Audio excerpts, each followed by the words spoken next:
Hot پر Jio drama موہرا بن چکا ہے بہت ہی زیادہ انٹرسٹنگ۔ اس میں ہمیں دکھایا جائے گا کہ اسکندر جو ہوتا ہے وہ علیزے کے بارے میں انفارمیشن اکٹھی کرنا سٹارٹ کر دیتا ہے۔ اس پر جیسے ہی علیزے کے گھر پہنچتا ہے تو وہ اس کا سارا سامان جو ہوتا ہے وہ کھنگال دیتا ہے، اور اس سامان میں سے جو ہے وہ نوشی اور اس کی والدہ کی پکس جو ہوتی ہے وہ لے جاتا ہے۔ اس بات کا علم جیسے ہی علیزے کا ہوتا ہے تو علیزہ جو ہوتی ہے وہ بہت زیادہ گھبرا جاتی ہے، اور وہ کہتی ہے کہ یہ اسکندر کے ہی آدمی آئے ہوں گے اور وہ لے گئے جو ان لوگوں کو چاہیے تھا۔ اس پر علیزہ بہت زیادہ ڈر جاتی ہے کیونکہ اس کو اچھے سے اندازہ ہو گیا ہے کہ اسکندر کو اگر سچ پتہ چل گیا تو اسکندر جو ہے وہ مجھے ہرا دے گا اور میں کبھی بھی اسکندر کے سامنے مقابلہ نہیں کر سکوں گی۔ اس میں علیزہ کی نوکرانی جو ہوتی ہے وہ علیزہ کو کہتی ہے کہ آپ کو جو ہے وہ پریشان ہونے کی ضرورت نہیں، اگر وہ کچھ بھی لے گئے ہیں تو آپ ایسے پریزنٹ کرو کہ جیسے آپ کو کچھ پتہ ہی نہیں، اور آپ جو ہے وہ ان سے ہار نہیں سکتی۔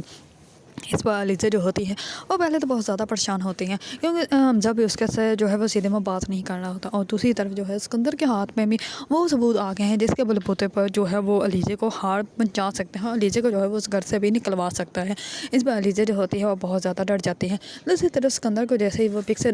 کا پتہ چلتا ہے تو اسکندر جو ہوتا ہے وہ ساری بات ہی سمجھ جاتا ہے، اور وہ کہتا ہے کہ علیزہ اب تمہیں مجھ سے کوئی بھی نہیں بچا سکتا، جس طرح میں نے تمہاری بہن کو جان سے مارا تھا ویسے ہی اب میں تمہیں مانوں گا، جیسے میں نے اس سے بدلہ لیا اب ویسے ہی تم سے لوں گا۔ تم نے جو ہے وہ مجھے بہت زیادہ ذلیل کیا ہے، اب میں جو ہے وہ تمہیں ایسے تو بالکل بھی نہیں چھوڑنے والا۔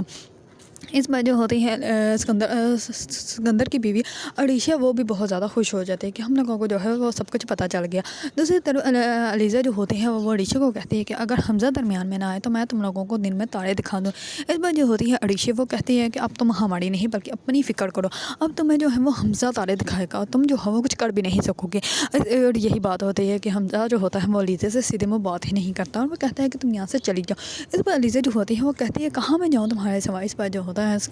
حمزہ اس کو کہتا ہے کہ بس کہیں بھی چلی جاؤ، بس میری نظروں سے دور ہو جاؤ اور میرے سامنے آنا بند کر دو۔ اس پر جو ہوتا ہے حمزہ بہت اونچا چلاتا ہے، علیزہ جو ہوتی ہے وہ ڈر جاتی ہے اور وہاں سے چلی جاتی ہے۔ علیزہ کو تو ایسا لگتا ہے کہ جیسے وہ ہار گئی ہے، لیکن علیزہ جو ہے وہ اتنی جلدی ہار مان نہیں سکتی کیونکہ علیزہ کا جو ہے وہ اپنی ماں اور اپنی بہن کا بدلہ لینا ہے، اور اسکندر کو جو ہے اسکندر کا سچ جو ہے وہ سب لوگوں کے سامنے لانا ہے۔